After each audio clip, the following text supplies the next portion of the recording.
It's time for the Steve and Kyle podcast. With Kyle. You know, they bulldoze all the local people out of the way for their big hotshot, big city ideas and ideals, and while Johnny the Duck's flipping hash browns at the local diner. I just don't understand where you get. I find it hard to listen to you sometimes. And Steve. The only original family left on the block. Okay, because as we talked about, they've all either died or had enough of your and moved away. Look, it's hard to say. One federal boob inspector, croc-wearing, sweat-panted idiot putting up an antenna on a Sunday was enough. Now, here they are, two guys who are living in style, Steve and Kyle.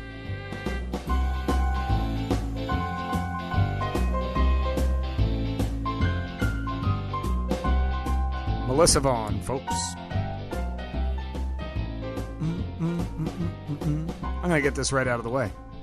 It is Saturday, September 19th, 2021, the year of our Lord, the Steve and Kyle podcast. This is a weird one, or at least this, the last 55 minutes or so.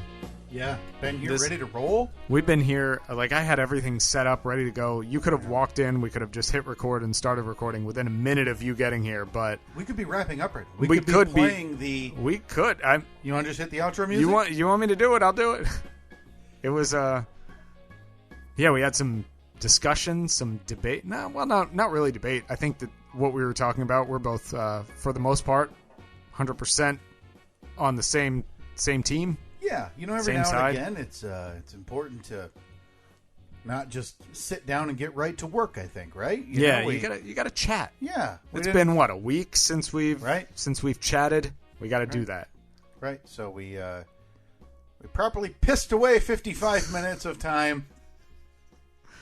Well, it's somebody that we both care for. Sure. Closer to one of us than the other, obviously, Sure. If you knew the actual relationship. Somebody who is not feeling well. Yeah. Little vaccine hesitant, I think. And look, if you've made it this far and you don't know that Kyle and I are both vaccinated and both pro-vaccination, hey, surprise. Yeah. Hey, enough already.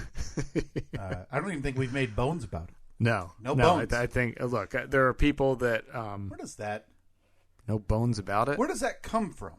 Maybe put that on the poll with a yes or no answer. Well, was there ever a bone at stake?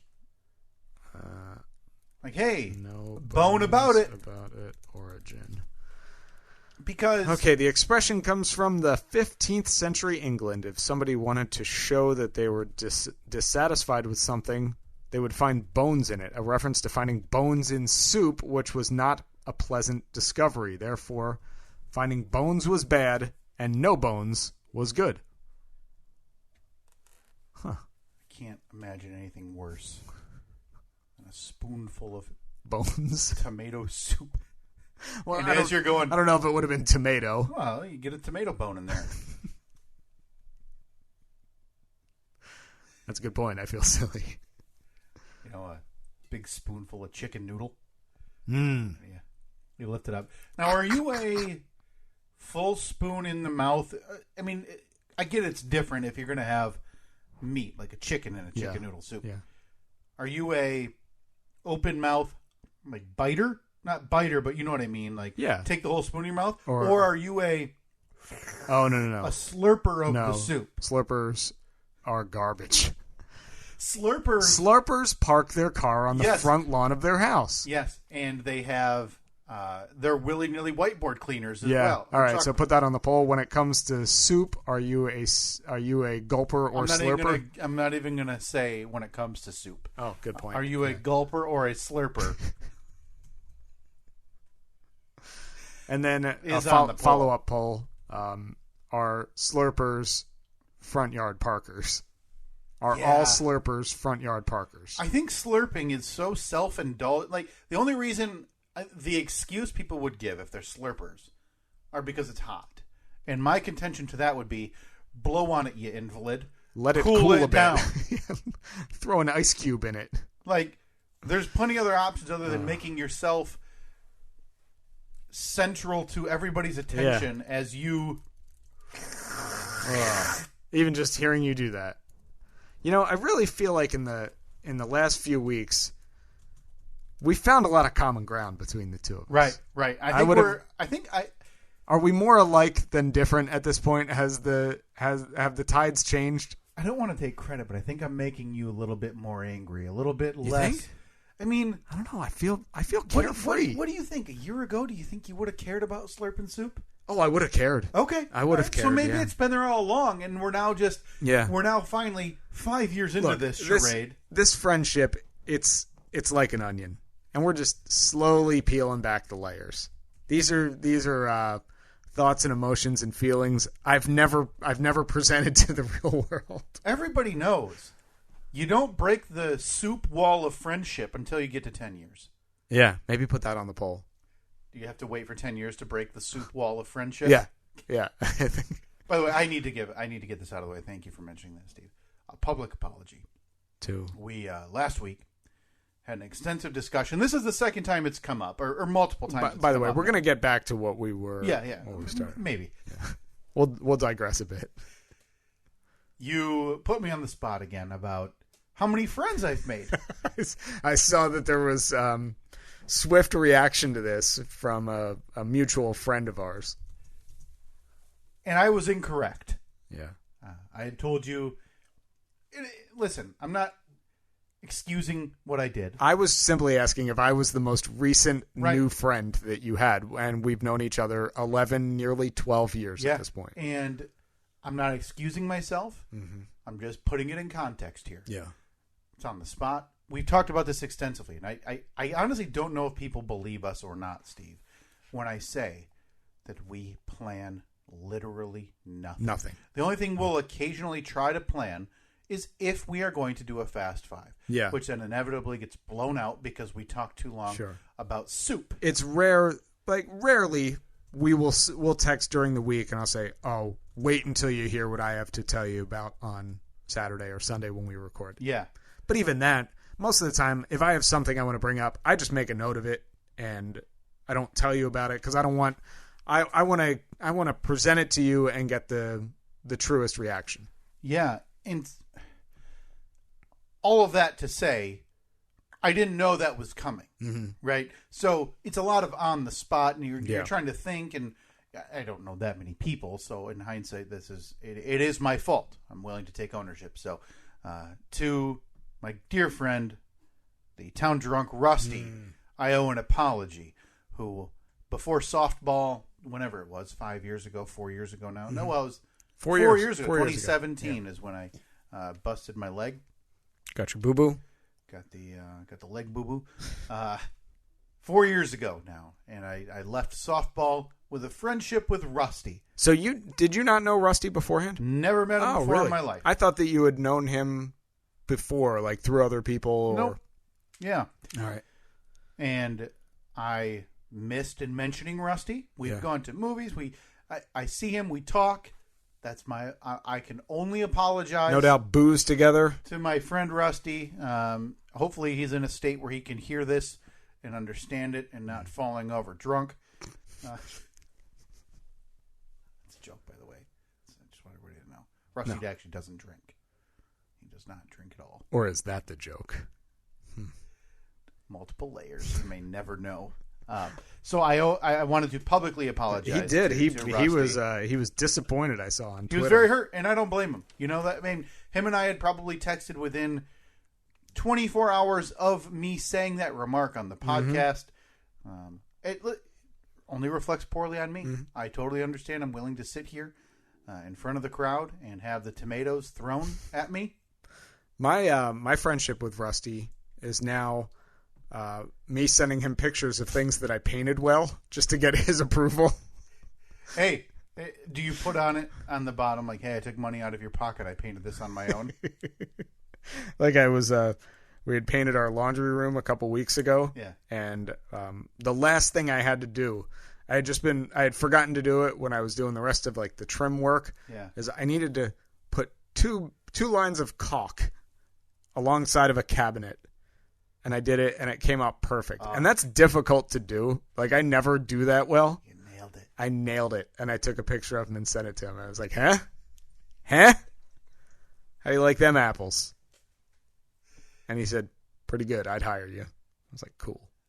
So you got another, talk to you next time I'm painting. Another side gig for you. If Yeah. If you're looking for... You're looking for a pro caulker. Yeah. Boy, there's nothing that sounds worse to do on the side to me. Oh, no. Terrible. Than painting. Like, people who do it, all the power to you, because I don't have the patience. Yeah. I don't have the detail. I mean... I've watched Rusty, because Rusty he's painted a bunch of stuff here at our house. And I think he just kind of gets into this like Zen state of mind. Yeah. Like, remember the movie Office Space where the neighbor or Ron Livingston, who plays like the main character, yes. He went to like the psychiatrist and he just wanted the guy to like zonk him out so he could go to work and just think he was on the beach all day or think he was golfing all day. I think that's what Rusty does. He just kind of like... goes to his happy place? Yeah, like he opens up the cans of paint, or shakes them up, opens up the can of paint, grabs his brush, and then he just kind of like does the mental thing where his eyes roll back in his head, and he's like, all right, I'm on the beach now, and then just paints like a freaking robot. I just feel like walking into, whether it's a house or a room or wherever, and seeing all of the preliminary work that people have to do, whether it's tarping or taping and all of this and filling all the holes from like where the kids' toys ran into the wall. And... I think my very first project, I would turn around and leave. Yeah, that feels I'd so quit. daunting. I'd quit. Yeah, I mean, because you and Annette were painters, not you know what I mean, self painters, right? Like, for years, at your first house and at the first home you shared, if you guys wanted to paint the living room, you guys would paint it. Do you remember the project that Annette and I did where we converted her basement to like a master bedroom? Yeah, you had to install a special type of window and drywall and insulation, and then we painted the whole thing. And everybody remembers because that's the drywall that made your girlfriend. Yeah, which was your fiance at that point. Not even. Then girlfriend cry. Yeah, we call it the drywall of tears. That's right. Somewhere, legend has it, if you're in that basement and the wind blows just right, you can hear a faint weeping in the distance. The drywall starts dripping. It's like the least horror type of crying ever. Wait, so I have to be in the basement and the wind has to blow outside or inside? That's how you hear... that's how you hear the drywall cry? The cries of the spirits of the alive person who now lives like 5 miles away. Uh-huh. Yeah. Everybody knows that, Steve. But... And I'll put that on the poll as well. Does the wind have to be just right to hear the cries of the spirits of the drywall? But...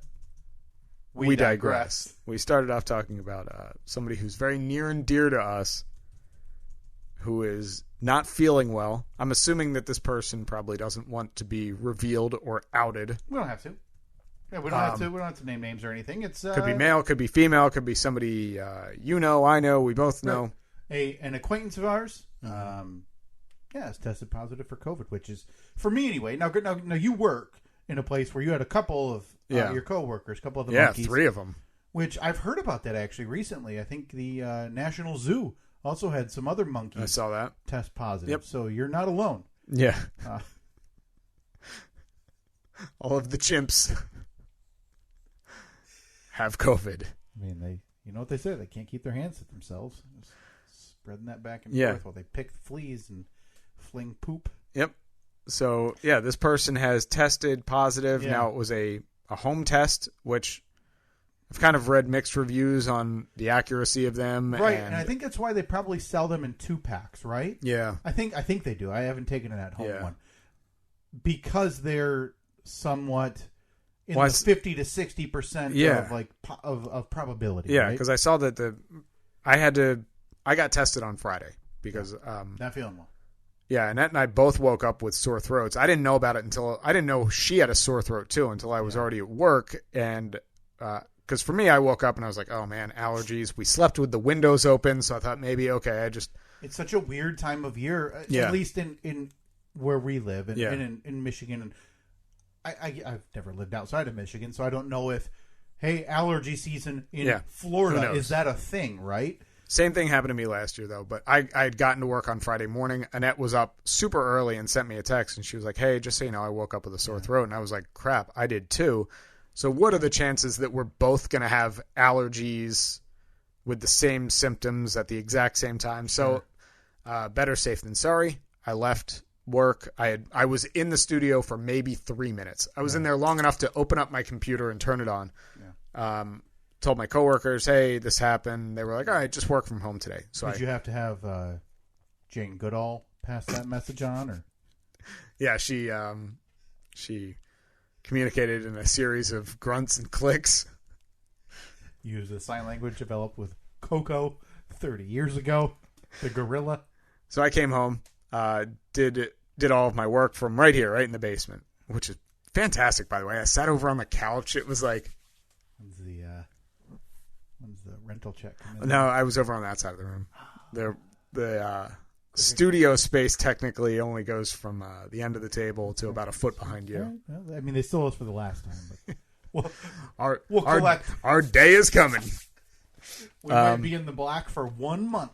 So after the show, I was done by, show's over at 10:15. I'm done my work and done by 10:18. Yeah, pretty much. Were you really? Especially if I'm not in the studio. That was a joke. I apologize. Because, the joke would be minimizing what you actually do. Right. Saying you're done 3 minutes when the show goes off air. But usually you have... people don't realize, Steve, that honestly, typically after the show, and I'm sorry, I have a squeaky chair today. That's all right. Typically after the show, you're still posting some of the podcasts. You're still doing website stuff. You're doing all this prep for tomorrow. You're not hearing the Wacky Zoo crew promote tomorrow's show by magic. Somebody has to put those together. It is a big misconception that the only work that we do is when the microphones are on. Right. Surprisingly, there is some other work involved. Right. You're not hearing, in the middle of Pennsylvania, free beer plug Bill's car lot. Right. By happenstance. He has to record that and then... it's got to be edited, produced, blah, blah, blah. Pawn it off on poor Steve to make him sound legible. I'm not sitting here saying that what I do is the most difficult job in the world. You have in the past, though, I believe you. Wow. You compared yourself to World War I veterans. Sometimes I'm down in the trenches. Physical trenches. Steve is what trenches. Steve compared himself to. Not that long ago, either. Well, I mean, it's hard to say. So anyway, you were done. So we finish up. I immediately went online and found a testing place 20 minutes from here. Annette and I both went over, got tested at 11:30. Ponied up? Zero. Yours was insurance. $0 because it was the PCR testing. Yep. But this was a place that said PCR testing results in 24 hours. Yeah. Cool. Both got tested. By Saturday morning, we had our negative results. So this person that we both know, this mutual acquaintance of ours, is not vaccinated, correct? Correct. Has tested a home test positive. Yeah, I believe that's what we determined, right? And then reached out to one of us saying, do you think I should get an actual test? Yeah. To which, of course, we both said yes. Right. I pulled up the link of the place that I went to. Sure. They do have the rapid test available. I went through and filled out all of my information as if I was going to get tested again. Yes. And they have appointments available within 10 minutes of right now, of when we're speaking, through the rest of the day. So we forwarded this along to that person, and they were still hesitant because of the $79 charge to get a rapid test, where you have results in 15 minutes, as little as 15 minutes. Yeah, like by the time you're probably home, you have a message telling you how that test shook out. Those are becoming a little more difficult to find. Yeah. The rapid, in terms of quick available. One, they're a little bit, not exclusive is the term, but they're not as commonplace as just the general PCR test. Right. So when I searched for a drugstore in the area, just thinking maybe that one of the nearest one, and granted, we're in West Michigan, was Virginia. Yeah. That had them available today. So it seems like if you want that rapid, you A, need an appointment for probably 1 to 2 days in advance, or B, are going to need to pay for it. Pay for it, yeah. So $80 bucks. Again, $80 bucks. We're at the point now where the difference is hours. We're not waiting 5 to 7 business days like it was at the start, at the height of testing. Yeah, so if this person wanted to, now I'm assuming that they would have to be at work tomorrow, Monday. If they wanted to, they could go and get tested. They could get tested right now, have test results back probably around the time that they would have to report to work tomorrow morning. Yeah. If they just don't feel like paying the $80. Right. You could go get even if you went, you could go to 2 different places and get different, same company, but 2 different PCR tests. You're probably still going to have one back early morning or midday tomorrow at the latest. So at this point, I think there's very few reasons to not get a test day of. I don't understand. I mean, it's one thing if you... We're efforting, right? Yeah. We're efforting to try to make this individual go. Yeah. Anywhere, and I think... anywhere. Today. No reason to wait is the implication, right? Sure. Yeah. Even if you already have an appointment for somewhere else the next day, and I'm not saying this to anybody in particular, I'm saying this to literally the world. Yeah. If you're feeling symptoms today, there's drive up, there's drive through, there's... You hear Toby trying to get himself on the podcast today? That's my buddy. There are... Go today and make an appointment tomorrow. Right. Get a drive-through one. Well, they're everywhere, and nowadays there's no wait. You're not going to wait in this long line at a football stadium parking lot like it was 8 months ago. Yeah, it's please go do it. Yeah, it's weird. Like I guess I struggle to say I understand if you're vaccine hesitant because I don't really understand that. But if at this point you already have one test back saying that you're positive. Yeah, get another one. At this point, like, all right, you need to do something about it. Yeah. I mean, at least think of the people that you interact with, that you're going to encounter over the next couple of days. Right. You know, maybe don't just think about you and what you believe and what your thoughts are. Right. Because other people, like I think we kind of have to, you know, maybe this is a year and a half too late, but maybe think of other people too, other than just yourself. Listen, folks, the gloves are off. Okay? I made this reference, and I'm not saying I came up with this terminology. It was a few months ago on this podcast where I said, it seems like we got to 50% by choice. Mm-hmm. We're going to get to 70 and above by force. Mm-hmm. At this point, I would love to have an open dialogue with anybody who is vaccine resistant, vaccine hesitant, however you want to refer to it. Yeah. Now, obviously, we get it if there was a specific medical condition that would keep you. I believe those are so remarkably rare. Yeah. But when I searched for this a while ago, you know, conditions to not get the vaccine are so very limited. Sure, Steve. But not out of the question that somebody that is listening has, and obviously, if you don't want to reveal personal medical information. Yeah. I get that. Totally fine. But I think that in that case, the people that are medically unable to get the vaccine, I think that I would like to think that they are the ones that are still doing their part and like socially distancing, wearing masks, maybe just not going out at all. Like I know that there are people that just have not been outside in a year and a half. Right. But which after a while, I appreciate the due diligence, but after a while, I'm not saying we have to get back to normal because I hate that idea. Like it's normal. It's not. It's not normal. That's important to remember. You shouldn't have to continue to lock and hide yourself away. Right. Entirely, right? Mm-hmm. Now, granted, I'm not saying go rush out to a 80,000 seat football stadium or a 20,000 seat concert venue. No. I had a concert rescheduled from COVID that was rescheduled twice to August of this year. I had every intention of going to that, Steve. I'm vaccinated. Yeah. And it's at a local venue. And then that week before, it started going a little bit cuckoo again in Yeah. terms of case numbers and all of this stuff.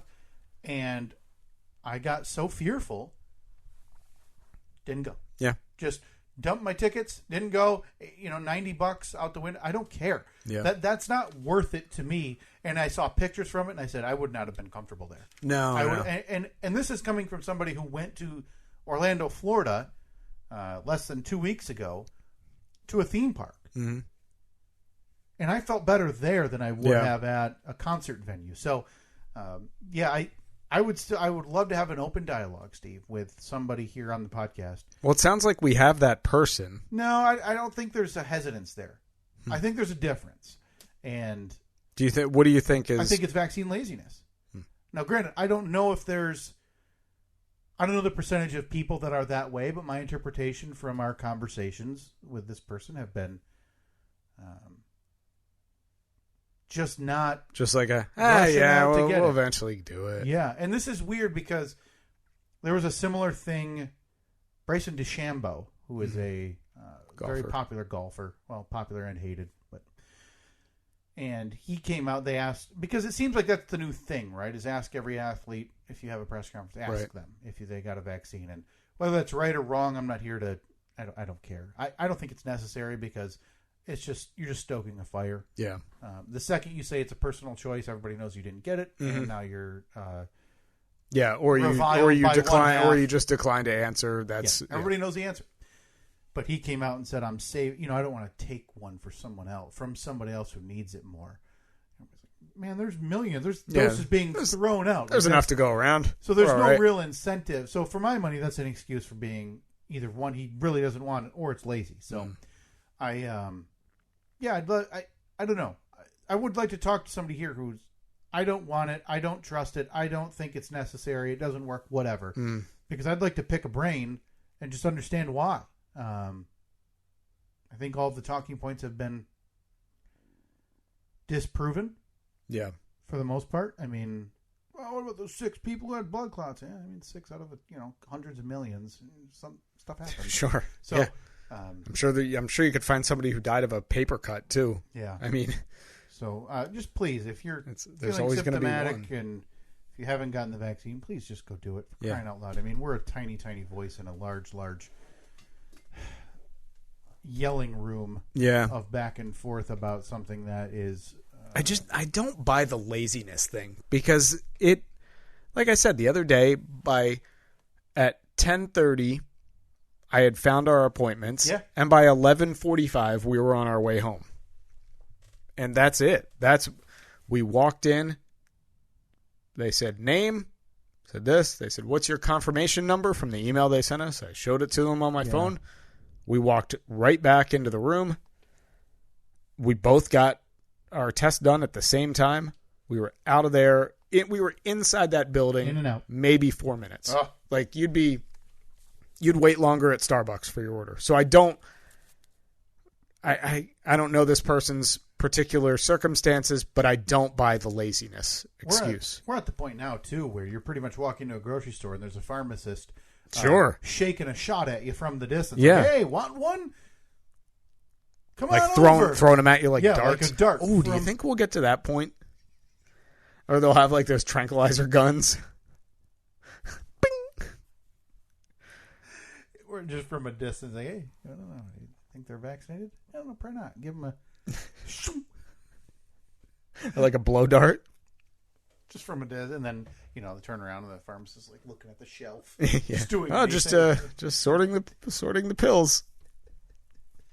Yeah, it's weird. I mean, we were talking that the whole point of this is that this is what delayed us for about an hour here this morning. Mm-hmm. We were talking about this is essentially the second time we've had this conversation. Time, the first time it just wasn't being recorded. Yeah.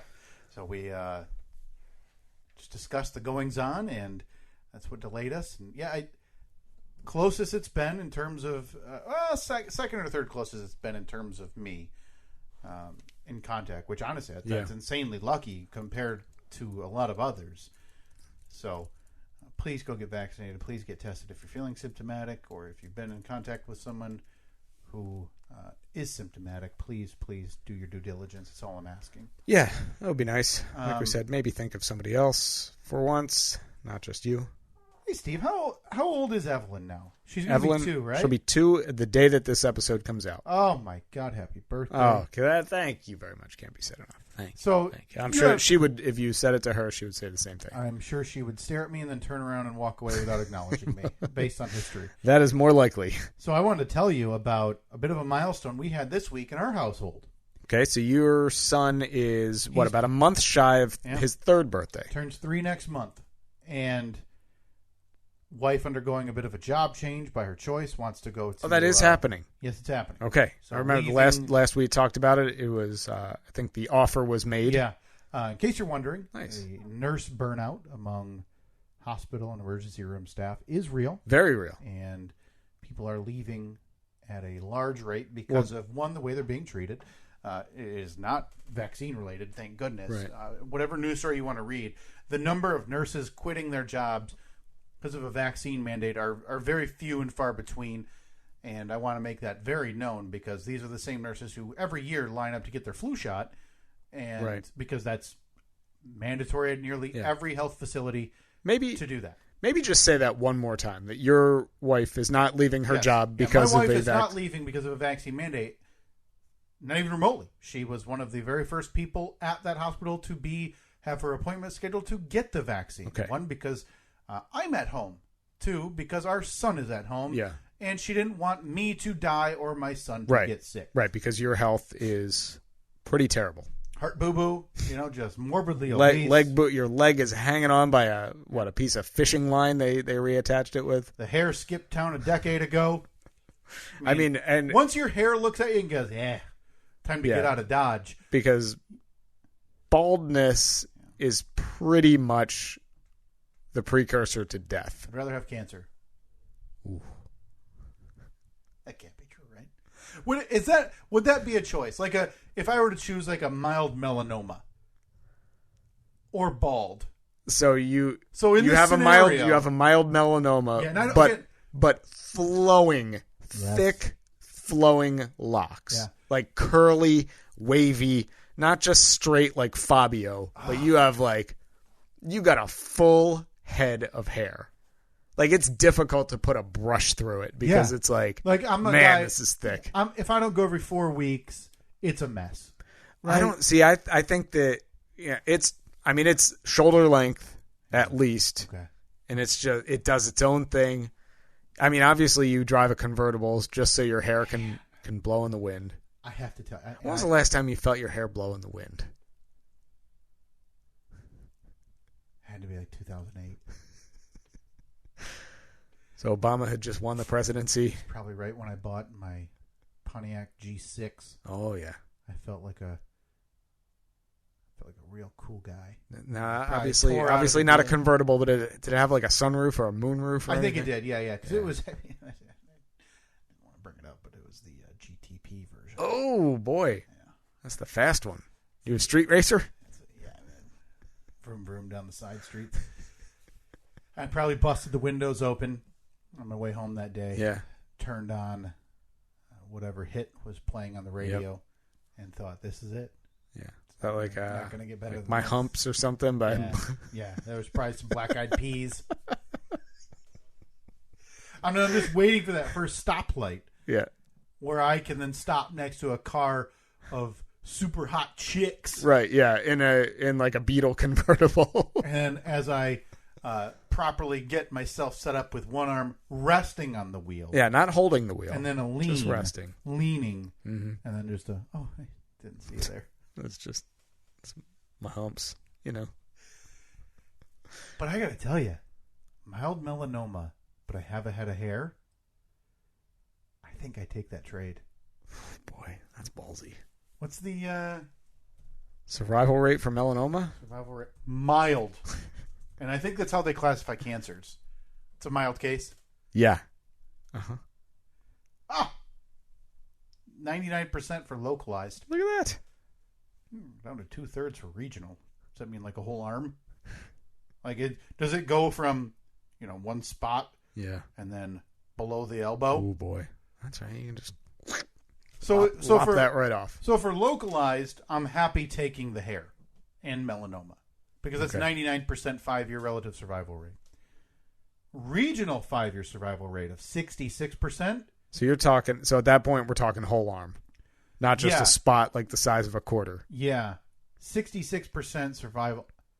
I think I'm losing the hair. Okay. 66 is too low. That's lower than I thought. All right.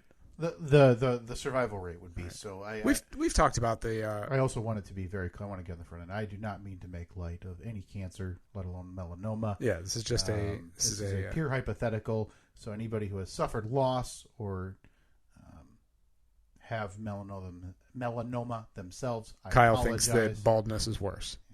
Yeah. It does come off that way, doesn't it? Yeah, hard to spin that any other way. I'm trying to go back 3 minutes and figure out a way to retwist this, and there's really no way. I came right out with it. And it's just it's out there. It's out there. We can go back and edit it. Yeah. We'll discuss that after. Yeah, so if you hear a weird edit, hey, we're back. Hey guys. Boy, Kyle definitely didn't insult everyone there. You know what we don't do? Talk about cancer. Not on this podcast. No cancer cast. We've talked about it before. I think we've talked about it on the podcast where like the cost of hair restoration or whatever they want to call it. Prohibitive. But it was 10 grand, 20 grand, somewhere in there, right? It was the estimate for me when I sent pictures off to one of the big places that you see on the commercials. Probably 5 or 6 years ago now, was $13,000 to $15,000. Boy. Okay, so you sent it off to one of the big places. Is there like a local mom and pop you could go to? You mean a guy out of an alley who's going to do it like? Like his sanitization is a Bic warming up the blade before he goes. I think that I know we've joked about it, but I think we should get a fundraiser going. I mean, listen, if we were to be able to fundraise close to the dollar amount for me to get a hair restoration treatment. Now, this is where they take like thousands of follicles from where you still have hair. Yeah. For me, it'd be like back of the head. Yeah. And there's so many follicles there that they take them, but it's not like you have a patch, a hole in the back of your head. And then they plant them in your head where you are planting grass, where you're balding. And now, I think that if we were to raise this money, though, you would have to agree to be an open book about this. You'd have to, like, we'd take pictures and post them on a weekly basis. No Maybe question. you do like the balding blog or something. Yeah, I mean, I don't know it's not like that's the embarrassing part. Mm-hmm. The embarrassing part is, hey, I'm early 30s. I have my hair went away. Mid-30s. Well, people say early. I thought we agreed 34. Oh, that's right. 34 is where your early 30s start. Because I'm 40. That's right. I'm in my late 30s. Right. I think we could do it. I bet we could raise 15 grand. For me, there's no shame in that. Like at that point, hey, it's something that I've known about forever. I've accepted at this point. Yeah. I mean, the hair doesn't just, hey, I changed my mentality. Come back. Yeah. No, it goes away, and it's not. I don't know if it's genetic or just for me or whatever. It is what it is. I keep it super short now, and I wear a hat a lot. Is your dad? He has thin hair, but his what about your brother? Your brother's not bald. Full head. Full head of hair. Yeah, my brother got 6'6", full head of hair. I got 5'10", balding. So, no real even trade-off there. So he can dunk, but you got... well, he can dunk. Actually, no. He's the least athletic person I've ever met. Hey now. No. Apologies for being a scoundrel. So anyway, back to this big life event. Now, granted, you're also going through a life change, so that this life event is not going to happen for you guys for years. Mm-hmm. And it's not going to be exactly the same, and I'll explain. With this job change and not being a nurse that works 3 12-hour shifts and then has 4 days off. So she's going to be doing Monday through Friday, yeah. 9 to 5 or 8 to 4 or whatever. Yeah, the regular schedule. That's amazing. When does that start? A couple weeks. 3 weeks. She's got to be nervous but excited, I would bet. Nervous, and I think it changed. I think once you have 4 days off for as long as she's had, you like that. Yeah. But you're also coming home after 2 or 3 12-hour shifts in a row sometimes, and you're kind of drained, right? Yeah. So that's going to change a little bit. You're going to feel a little better coming home from work. Now, granted, it's more days of work, but you're also not coming home totally exhausted. So. Yeah. Probably not bringing as much home mentally. Yeah. But with that now, we needed to find a daycare. Oh, boy. Because you guys are both working the old grind. We've gotten away with both of our mothers for years. For almost 3 years now. In that her schedule would allow 2 to maximum 3 days a week where we would need someone to watch Reed. Yeah. And now that it's going to be 5 days a week, we're going to need somebody to watch Reed. I was not comfortable having my mom and her mom doing it for free. Sure. So are you, because he'll, like you said, he'll be 3. Yeah. Are you going to be, I know a lot of people start with like early 3s or 3 school. Yeah, nope. Probably not until next year. Next year at the earliest. I don't know how that works. That's probably something too that me being not fully in the know, we're already behind on somehow. Oh, we feel the same. Yeah. We have an extra year and we already feel like, oh man, we're screwed. Yeah, it's like when you find out you're pregnant, if you're not searching for daycares, if you need them, within the first 6 weeks, you're already behind schedule. Yeah. So, so we started to do a little look for a daycare, and we ended up being a perfect scenario, a person who does it licensed, in-home. Yep. Not a lot of kids. Yeah. It's kind of like the ideal scenario. It's like a football field from our house, Steve. Oh, perfect. I could walk there in less than 3 minutes. No doubt you know them already because it's one of your neighbors, and if there's one thing I know about you, it's that you know your neighbors and love them. Still couldn't tell you his name. So we visited there. It's the best place to drop your kid off is with somebody whose name you don't even know. There's some licenses on the wall. Yeah, they got a plaque that says, "Yep, I'm legit." It's like a food menu on the fridge. What could go wrong? And visited there one night, and you don't know what to ask because it's a totally new horizon. We had the same thing when before Evelyn was born. You were looking. We went to a couple different places. You have no idea. You're like, so do you give them food and everything? And like, how do you make sure they don't die?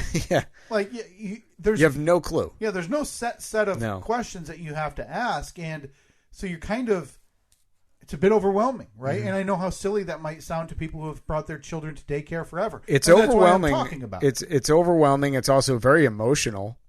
I remember walking into these places and thinking, like, I haven't even met my daughter yet. Yeah. And we're already talking about where you're going to dump her off. Where we're going to, how you're going to treat her. Yeah. It was very weird. Yeah. And that's part of the reason I'm bringing this up, because we did the one visit, and the way daycare works is you're at their mercy. It doesn't matter. You fall on your knees, do whatever they ask.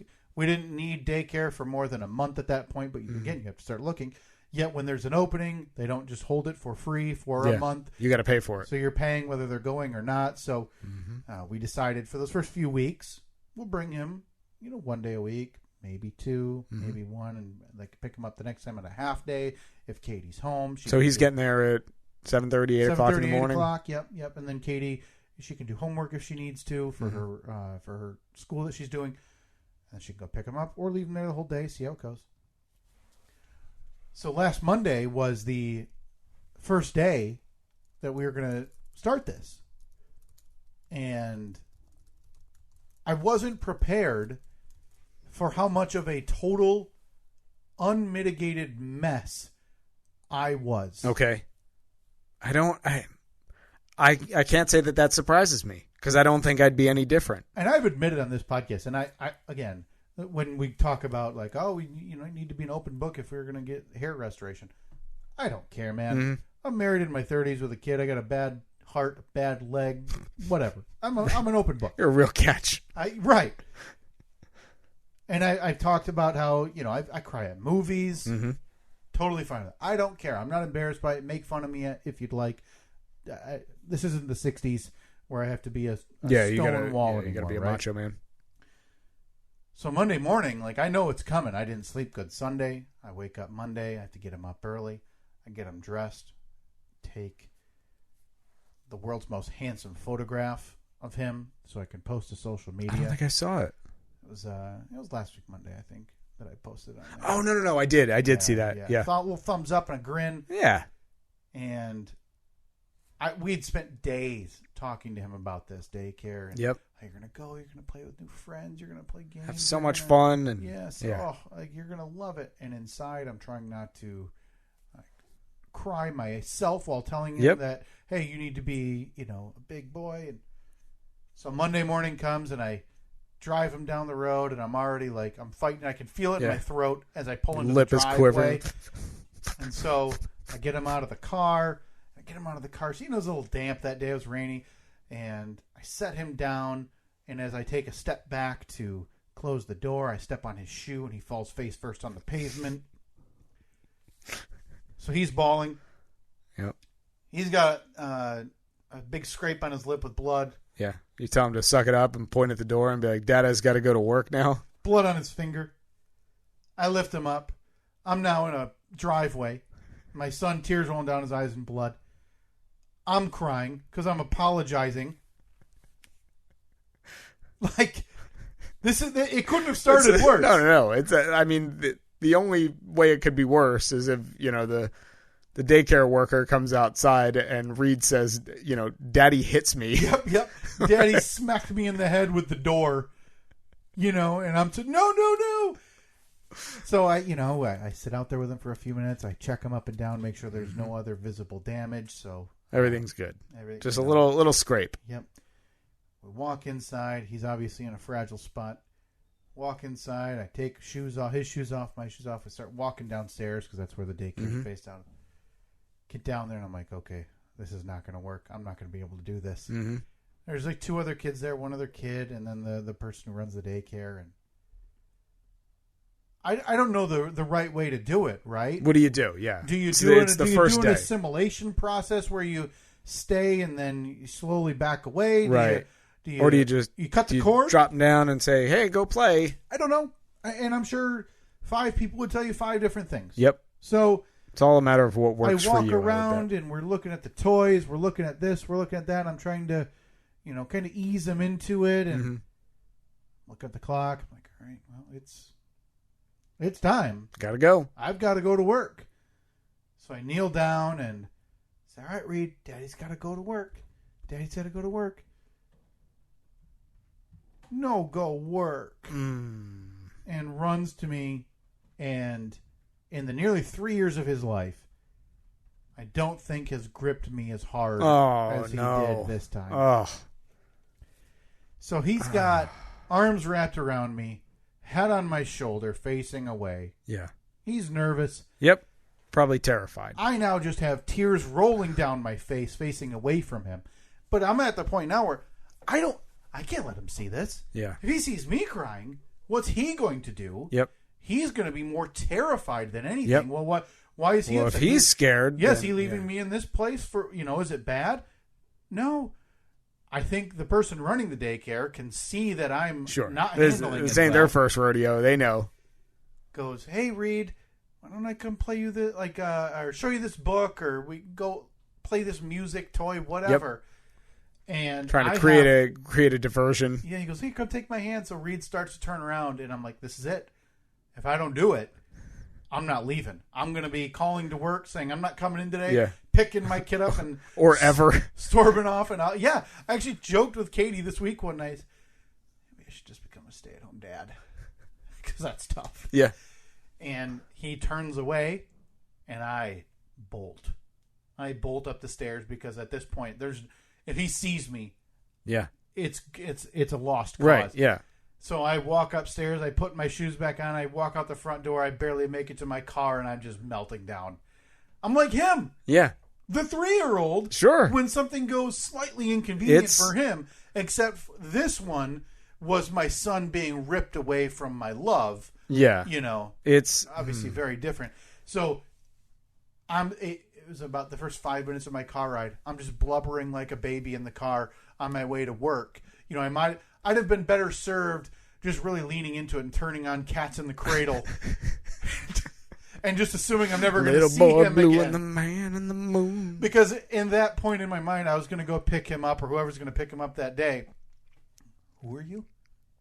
Right, yeah. He has forgotten who you are. You're not Dada. The daycare workers, that's the new Dada. Yep. And Mama. Yep. Yeah. I can't say that I'm going to be any different when the day that comes for us. I don't know if we're ever going to be doing. I'm not sure if daycare is going to be something that we're going to do, or if it's just first day of school. Just as hard. There's no way around it. Those milestones come, and I'm not saying anything that parents don't already know. All I'm saying is that having experienced that firsthand now myself, my God. So how many days has he gone? A couple days. I think he's gone. I only brought him the one day the first week, I think, or maybe it was. No, Katie ended up bringing him a couple other times. But how did he do? How did he do when Katie dropped him off? Same thing. Same. So he. Now, how did they reached out for advice, and the daycare recommended, like, just so you know, this is not one. It's not out of the normal. Two, I've encountered much worse in terms of separation anxiety. Separation. Three, the only advice would be when you come in, sit him in the chair where wherever he wants to sit. Say goodbye, give him a kiss on the forehead, whatever, and just leave. Mm-hmm. And the more they glean from the process of it's longer and no, we don't want to let go, they don't want to let go, it only makes it worse. It makes you feel terrible. It makes you feel because you're inadequate. You feel inadequate at that point. Well, it's like when you put your kid to bed. You don't just take them into their room, put them in their bed, and say, "See ya." This is how stupid it was because I knew that. Hey, obviously nap time's going to be different at this new place. Yeah. And for nap time for us, we do similar to nighttime. We read 2 books. He'll have some milk before if he wants it. Talk to him while he lays in bed for a minute. That's going bye-bye for nap time.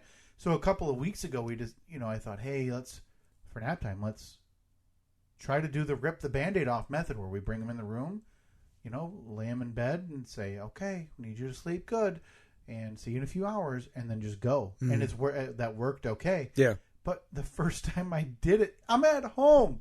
I'm 20 feet away in one thin door. Right, yeah. I put him in there and I hear him as I get up to walk away, like, read book. And I'm like, I'm fighting tears. Right. I knew from that point it was not going to go well for me to drop him off at daycare. So, Steve, steel yourself for years down the road, a couple of years down the road. One of the more difficult things I've had to do was drop him off at a house 100 yards from my house. Yeah. Now, granted, I wasn't 100 yards from my house. I was going to work, but still. Now, how did he do throughout the day? Did they say? Yeah, so I forced Katie to message them about 4 times to see how he was doing. Naturally. And he was probably fine. Came back that, a few times he kind of looked around and realized that Mom and Dad weren't there anymore. Yeah. Dad wasn't there and had a few tears. Yep. But for the most part, was okay. Yeah, and he's going to be. He's going to be perfectly fine. Yeah, I'm getting a text message on his 3rd day there.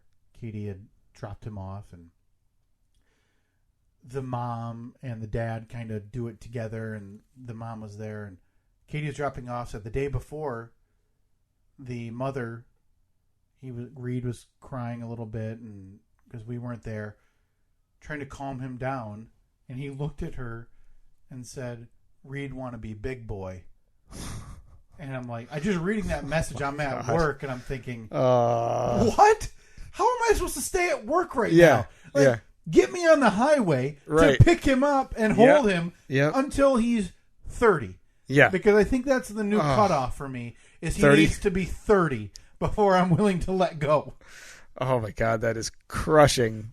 Devastating, Steve. So, to parents who have done this and who do this and are now listening to me, and maybe they're not remembering it that same way, or maybe they're looking at me and saying you're being overly dramatic about it. Maybe.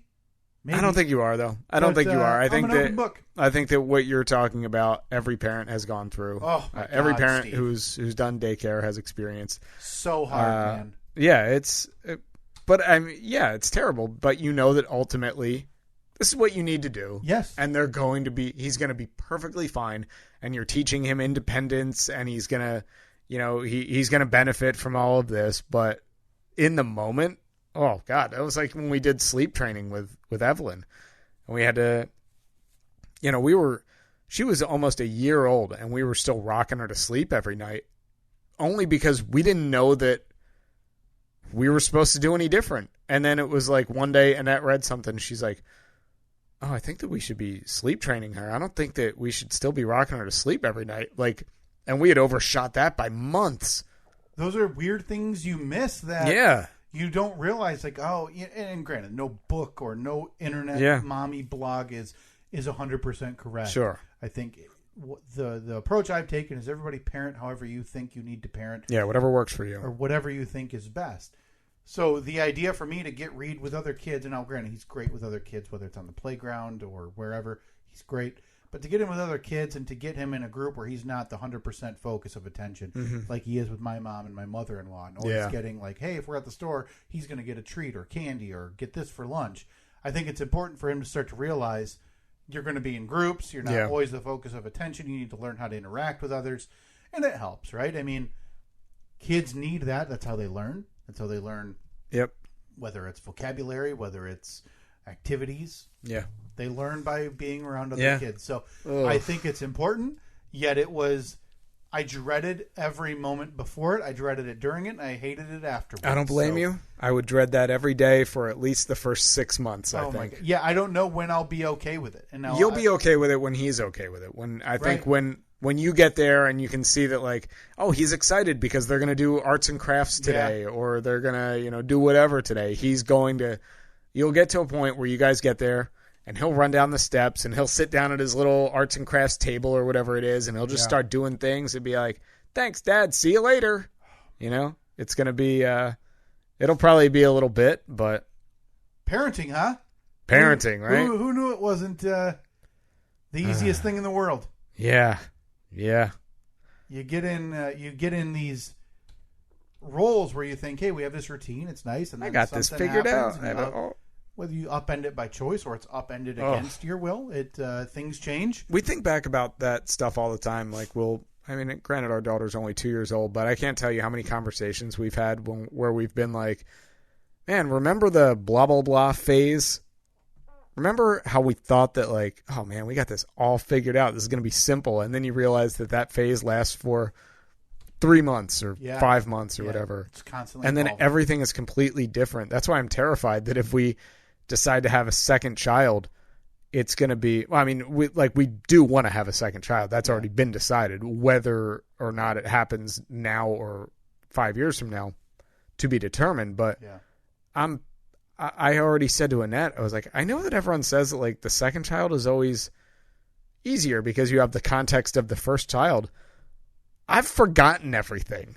I've forgotten absolutely everything. I forgot how many diapers you changed and how many bottles I have to sit there and clean on a daily basis. And, oh, my God, I'm not ready for this. Yeah. Do you remember just how many, how for what seemed like an eternity, you just had that thing to the side of the sink, the drying rack, with all the freaking bottles on it and the little, like, all the scrubby brushes and everything? Like, that just became ingrained in my brain. Like, that's part of our house now. Yeah. We were in such a routine that I would be almost ready with the warm water and soap and the brush for when Katie would come home from work.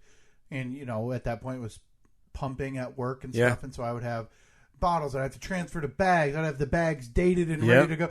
It was a routine. We still have some of them in our freezer, which I'm confident are no good anymore. I think you're supposed to use those at this point. No. Next kid. Yeah. It'll be fine, right? Deep freeze. I think you get set, and then you have that second kid, and you're right back in that horrifying world of not knowing anything. Yep. So, I just wanted to forewarn you. Yeah. For again, it's a while for you down the road as you undergo a bit of a change as well. But things are changing up.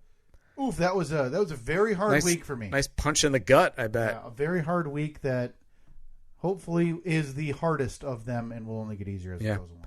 Hey, we're about 20 seconds away from losing Robert. Wrap it Do you up. still want to do the...